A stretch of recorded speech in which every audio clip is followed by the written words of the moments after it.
గ్రహణం అని అనగానే సూర్యగ్రహణమైనా చంద్రగ్రహణమైనా ఆహార పదార్థాలు ఏమన్నా వాటి మీద ఒక గరిక వేసి పెట్టి ఉంచడం అనేది ఎన్నో సంవత్సరాల నుంచి జరుగుతోంది. అది వేయడం వల్ల ఉపయోగం ఏంటి, వేయకపోవడం వల్ల వచ్చే నష్టం ఏంటి? ఇది కాకుండా గ్రహణం వల్ల వచ్చే నష్టం ఏం లేదు, ఆ టైంలో మేము తింటాం, బయటికి పెడతాం, మేము చూస్తాం, దీనివల్ల వచ్చే నష్టం లేదని వాళ్ళు అంటున్నారు. దీంట్లో ఏం చెప్తారు సార్? నిజంగా చెప్పాలంటే గ్రహణం అనేది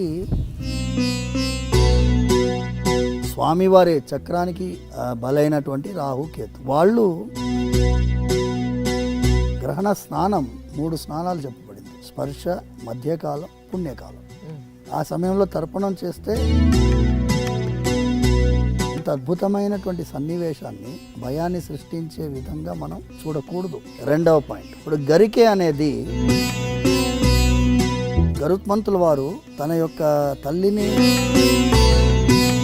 ఈ సర్పాలన్నిటికీ కూడా మీరు వెళ్ళి స్నానం చేసి రావాలి, అప్పుడే మీరు ఈ అమృతాన్ని స్వీకరించవచ్చు అంటారు. అంటే అందరు వేల సర్పాలన్నీ సముద్రంలో స్నానానికి వెళ్ళి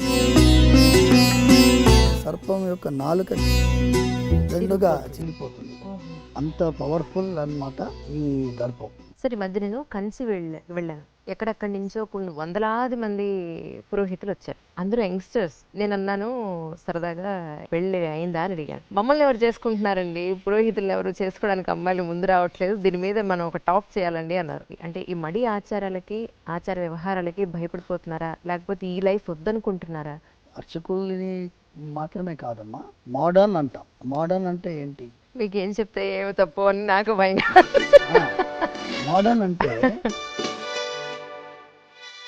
మీకేంటి, హార్లీ డేవిడ్సన్ బైక్లో పోయే మొగుడు కావాలి, ఏ దుర్గుణాలు లేకుండా ఒక విలువ గల జీవితం జీవించే మొగుడు కావాలి. భర్త పుణ్యం చేస్తే భార్యకి 50% పోతుంది, భార్య పుణ్యం చేస్తే భర్తకి 0% వస్తుంది. భార్య పాపం చేస్తే భర్తకి 50% వస్తుంది. భార్య ఆజ్ఞ లేనిదే నువ్వు ఏ ధర్మకార్యం చేయడానికి లేదు. ఇన్ని సంవత్సరాల నుంచి గుళ్ళో ఉంటున్నారు, మరి మీకు మనస్తాపం వస్తే ప్రతిరోజు చూసే దేవుడికి ఇక్కడే చెప్పుకుంటారా, లేకపోతే మీకు బాధ వస్తే ఏం చేస్తారు అని? చాలా ధర్మ సంకటం. ఒక చిన్న ఎగ్జాంపుల్ మీకు ఇస్తాము. ఒక 5-6 సంవత్సరాలకు ముందు అంబర్పేటలో మా ఇల్లు, అక్కడి నుంచి ఎర్లీ మార్నింగ్ 4:30కి బయలుదేరి వస్తున్నాం. 7-8 ఇయర్స్ బ్యాక్. ఎగ్జాక్ట్లీ తెల్లవారుజాము వస్తుంటే ఇక్కడ వెహికల్లో స్మోక్ పొగలు వచ్చాయి. అయితే స్వామి, ఇక మీ అభిషేకానికి మేము రావాలి, ఇది స్వామివారి కార్యమని భావించి ఆయన అనుకున్నాడు కాబట్టి ఆయన పైన భారం వేస్తే ఆయన ఎవరినో ఏర్పాటు చేస్తాడు.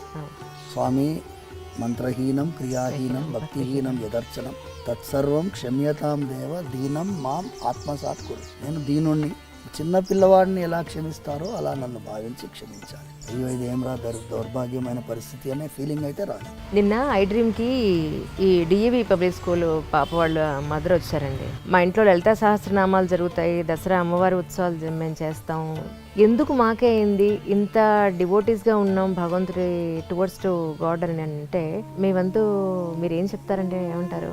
ద్రౌపదీదేవి శ్రీకృష్ణుడికి అత్యంత ప్రియమైన భక్తురాలు. ద్రౌపదికి ఎందుకు వస్త్రాపహరణం జరగాలి? ద్రౌపదికి ఎందుకు అరణ్యవాసం? ద్రౌపదీదేవి కీచకుడి బారిన ఎందుకు పడాలి? కీచకుడి బారిన పడింది కాబట్టి కీచకుడు చచ్చాడు.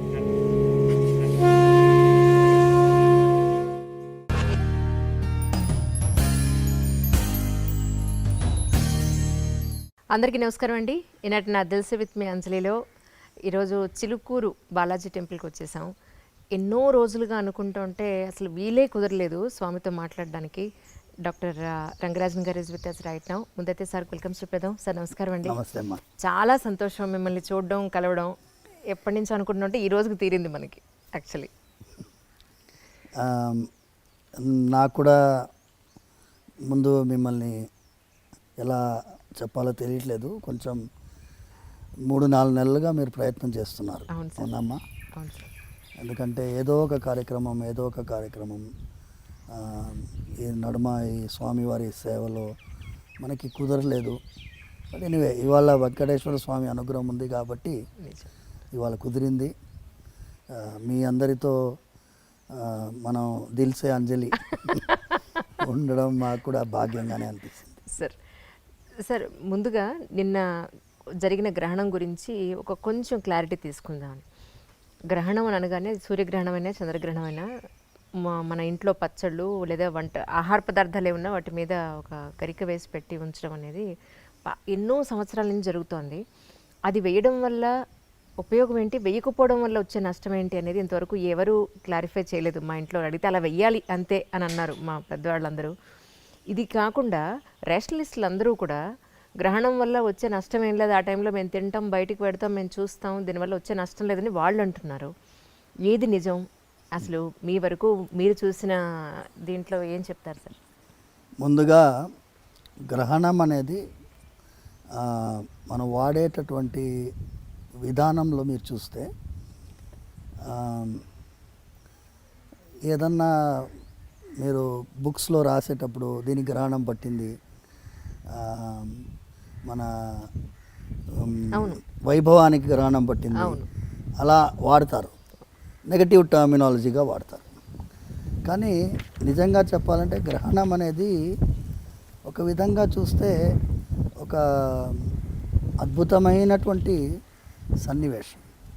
గ్రహణం రోజు ఏం గుర్తొస్తుంది మనకి?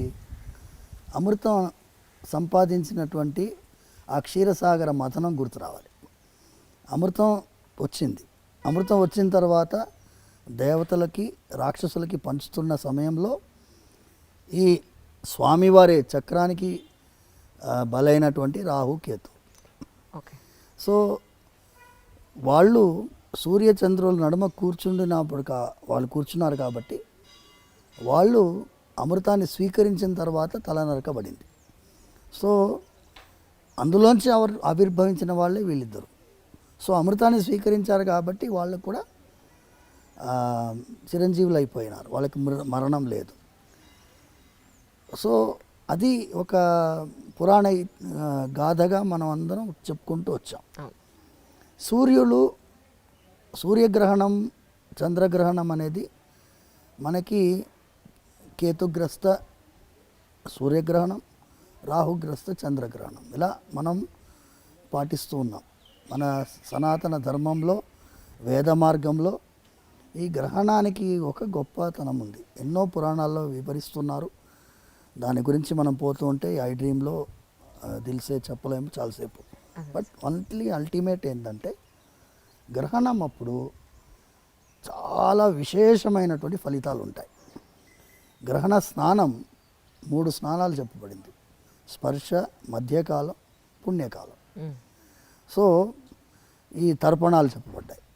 ఆ సమయంలో తర్పణం చేస్తే పితృదేవతలు అత్యంత ప్రీతిపాత్రులుగా అవుతారు అని. గ్రహణ కాలంలో మీరు చేసిన ఏ దానమైనా 1,000,000 రెట్లు మల్టిప్లై అవుతుంది. గ్రహణ కాలంలో మీరు చేసిన ఏ యొక్క మంత్ర జపమైనా కొన్ని కోట్ల రెట్లు మల్టిప్లై అవుతాయి. ఇంత అద్భుతమైనటువంటి సన్నివేశాన్ని దాన్ని భయాన్ని సృష్టించే విధంగా మనం చూడకూడదు. ఎన్నోసార్లు భక్తులకి ఈ విషయాన్ని చెప్పడం జరిగింది.